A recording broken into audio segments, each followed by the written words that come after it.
amigos telespectadores da Rede Vida de Televisão e do programa Páginas Difíceis da Bíblia. Nós, durante muitos anos, no meu caso, desde que este canal de televisão veio ao ar, em 95, no século passado ainda, outra coisa não fiz senão me debruçar sobre páginas e livros evangélicos, Antigo e Novo Testamento, e desta forma traduzir todos os seus conteúdos, difíceis ou fáceis, aos que querem levar a fé ou alimentar a fé com exigências culturais. Agora me veio à mente, antes de buscar outros livros e outros temas, dedicar alguns programas a respeito do Evangelho celebrado. O Evangelho não é só lido, o Evangelho não é só escrito, o Evangelho não é só tema de aula de catecismo ou tema de estudo nos seminários. O Evangelho é, sobretudo, para ser vivido e proclamado. E como haveremos de ver, o lugar por excelência da proclamação do Evangelho é a liturgia. Qualquer liturgia hoje tem a sua parte de leituras preparatórias e, sobretudo, a Santa Missa, a Eucaristia. Não existe Eucaristia que não contenha como parte integrante do rito o Evangelho. Desta vez, o Evangelho proclamado. E é o que nós gostaríamos de fazer aos telespectadores, ensinando-os a prepararem melhor e a tirarem bons frutos das celebrações litúrgicas a que vão, de que participam e na qual tomam parte, oferecendo juntamente com o sacerdote o sacrifício de Cristo a Deus. Padre Anselmo, tem uma palavra. Bom dia, Padre Fernando, bom dia a você, caro irmão, amigo, amiga, que semanalmente nos acompanha através da Rede Vida de Televisão. Como bem introduziu o Padre Fernando, vamos começar, sem sair das páginas bíblicas, um tema novo, o Evangelho celebrado. Padre, já poderia, se o senhor me permite, começar a nossa conversa dominical com uma pergunta. Antes disto, eu queria dizer ao telespectador, e a você também, que eu estive há pouco no Nordeste, mais precisamente na Paraíba, dando um curso para leigos e seminaristas, na maior cidade do estado, depois de João Pessoa, que é Campina Grande, com 400 mil habitantes. Foi um curso para mais ou menos 100 pessoas que participaram durante uma semana, e o bispo de lá, novo, recém-possado, veio me abraçar e falar quanto bem o nosso programa faz para aquela região e para o povo e para o Brasil inteiro. Eu tive muitos bons testemunhos lá em Campina Grande, inclusive de um jovem que se forma jornalista neste final de ano e que me busca muito neste programa, procurando assim uma cultura melhor. Ele já é católico praticante, mas uma cultura maior. Rafael Augusto é o seu nome. Isto tudo para dizer que o nosso programa tem uma aceitação capilar muito grande, pelo menos na região onde eu visito com mais frequência, que é o Nordeste, mas o Sul também. Minas Gerais sobretudo. Então, a esse povo todo que nos vê semanalmente, também inclusive o clero de onde vi, lá da minha igreja de origem, o clero de Estância, nos acompanha semanalmente. A todos vocês o nosso abraço, o nosso carinho. A gente espera que com este programa a cultura da fé tenha cada vez mais se desenvolvido no meio de nós. Mas vamos iniciar o tema? Vamos. Reiteradas vezes, da criança ao jovem, do jovem ao adulto, ao ancião, todos nós ouvimos o Evangelho. E de modo introdutório, Padre, a gente queria que o Senhor nos introduzisse na seguinte questão: há alguma diferença entre ouvir o Evangelho, ler o Evangelho e viver o Evangelho? Bom, são perguntas conjuntas e que não são necessariamente exclusivas. Se pode, se deve fazer a mesma coisa.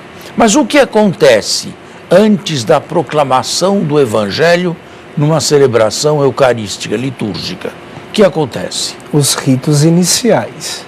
Quais são os ritos iniciais? O em nome do Pai, depois a saudação, a graça de nosso Senhor Jesus Cristo e logo em seguida o reconhecimento das próprias faltas, que nós chamamos de ato penitencial. Tomemos como ponto de partida o ato penitencial.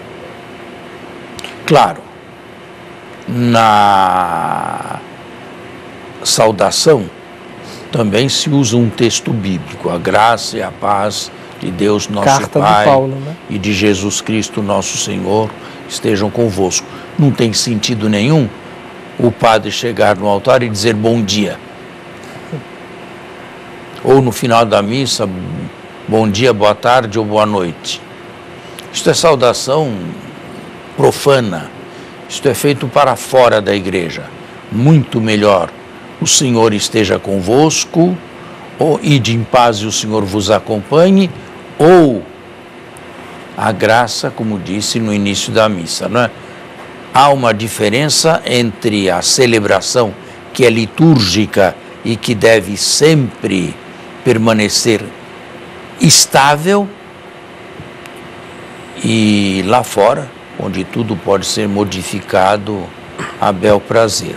Mas logo depois desta saudação inicial, eu diria até antes da saudação inicial, existe a procissão de entrada.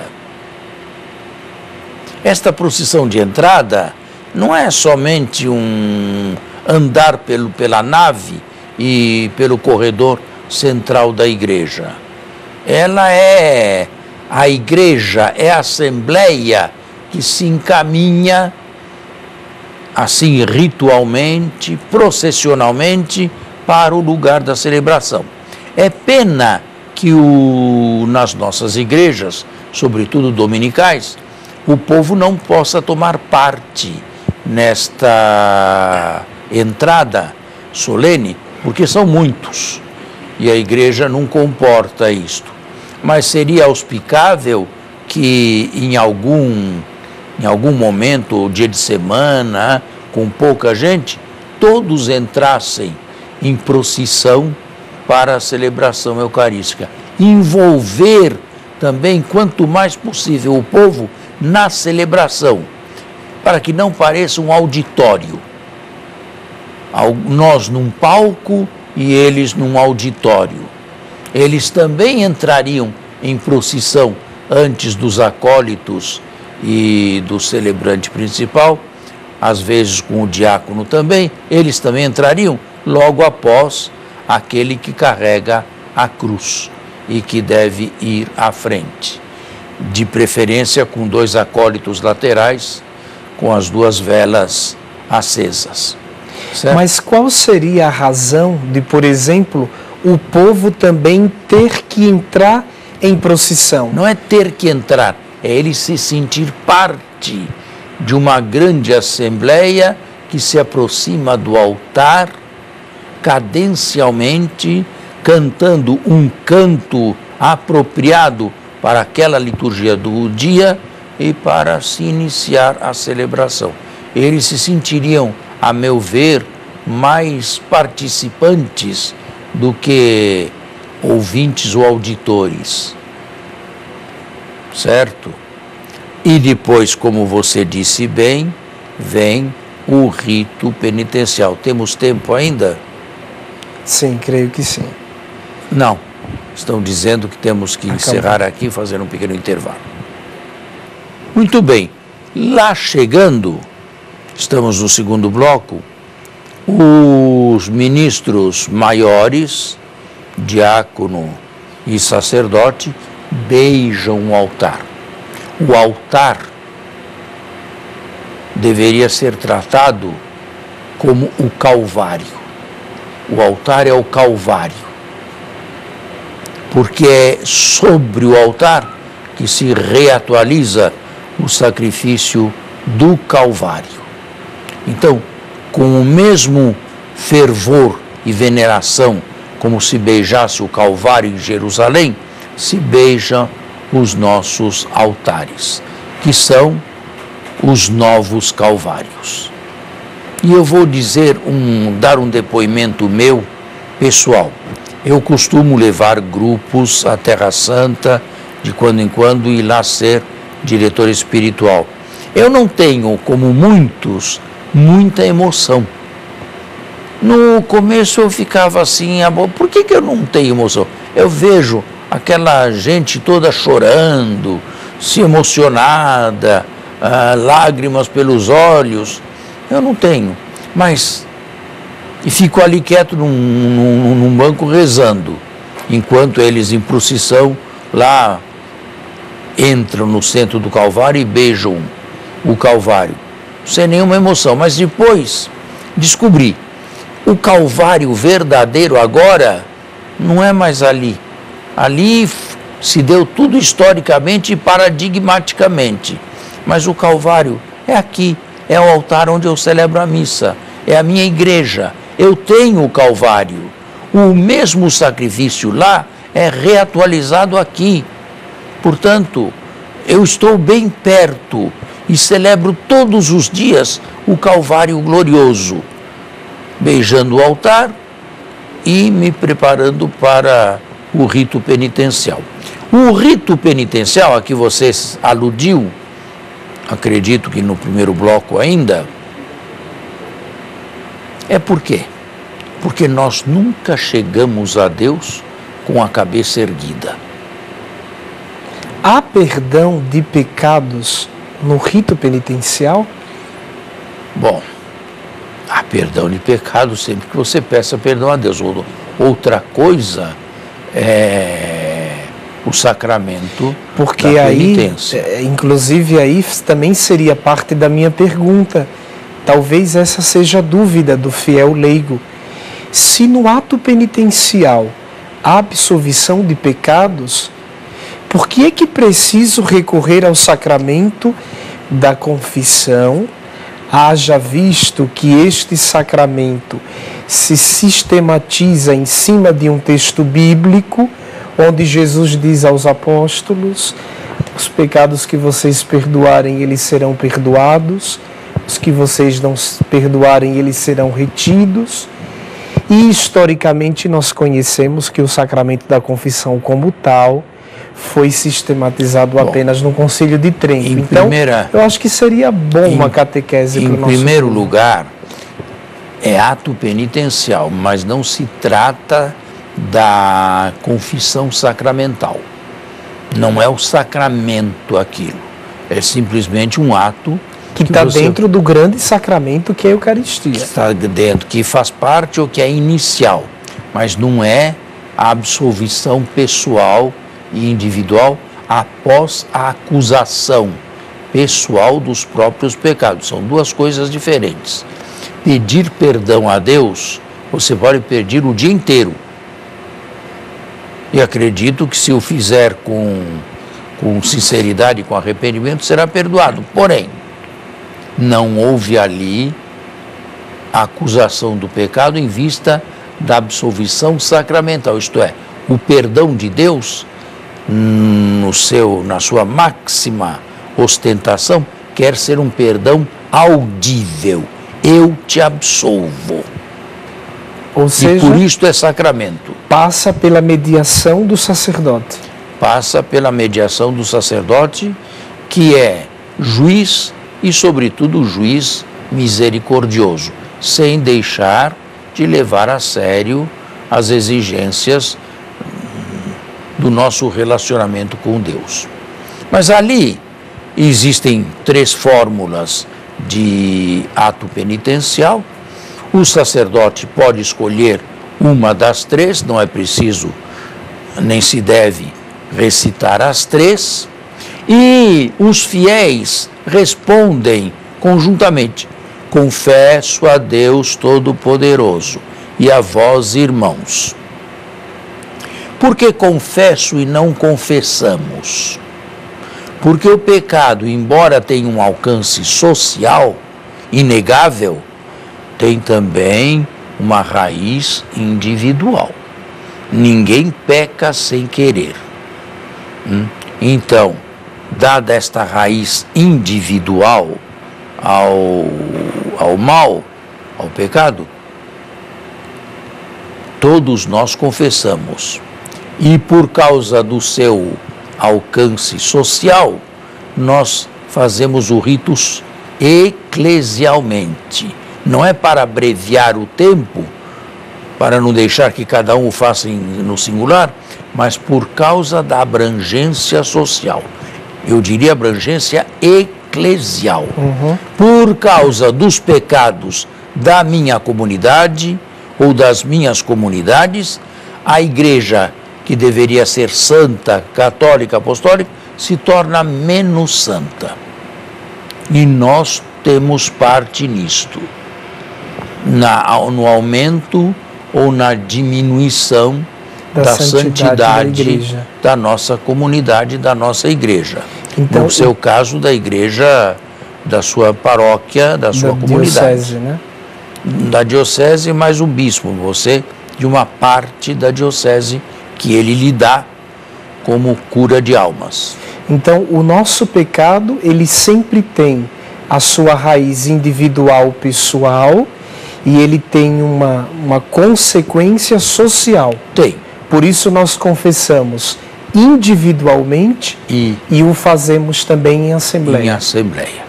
E aí as 2 modalidades do pecado ficam bem evidentes. Eu confesso, mas eu confesso junto com o meu companheiro ali, que concelebra comigo, ou que participa comigo, confessamos juntos, porque juntos, de mãos dadas quase, nós nos sentimos pecadores e indignos de estarmos na presença de Deus. A última purificação é Deus quem nos dará. Será o purgatório, ou purificatório, como eu prefiro chamar. Purgatório é um nome meio estranho. É porque, para se estar na presença de Deus, é necessário uma santidade geral que nós normalmente não temos.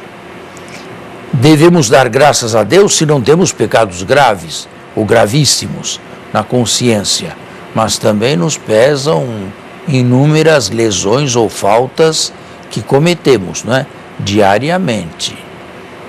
E seria o caso de enumerar, mas não aqui, os pecados chamados veniais, pequenos atos de egoísmo, rezar distraidamente ou não rezar naquele dia, tudo isso aí, não tratar o próximo ou não ter o tratado com o respeito e com o carinho com que o devia fazer, tudo isto serve para aquela confissão individual, e só que eu não menciono o meu pecado, porque eu não preciso mencionar o meu pecado em público. Basta apenas confessar genericamente o meu estado de pecador. Eu sou pecador. Reconhecer genericamente, sem entrar em detalhes, isto se faz da confissão sacramental, o meu estado de indignidade consciente diante da presença de Deus na qual eu me ponho. Logo em seguida, nós temos uma oração que nos dias festivos e aos domingos e solenidades, nós temos um canto de júbilo e de alegria a Deus, que é o Glória. Não, mas antes do Glória tem a oração de absolvição, né? Tem. Deus Todo-Poderoso, tenha compaixão de vós, né? De nós, perdoe os nossos pecados. Isso. Que não é a mesma oração de absolvição não é. para a confissão sacramental, né? Não é. Não houve acusação e não houve sacramento ali da confissão ou da reconciliação. E aí entramos no Glória. Que é um canto antigo, do século VIII, que entrou na liturgia romana. Um canto de louvor a Deus. Mas atenção, não todos os dias. Somente nas festas, que não são muitas durante um mês, aos domingos, todos, e nas solenidades, que também não são muitas no mês. As mais das vezes, sobretudo em dias feriais, se parte logo para a coleta. E por que a oração se chama coleta? Bem, agora me digam se ainda tenho tempo. Encerrou-se? Encerrou. Então devemos deixar esta pergunta para o próximo programa, se Deus quiser. Muito obrigado e tenha um bom final, uma boa semana. A você e a sua família, um domingo cheio de bênçãos e de muita paz.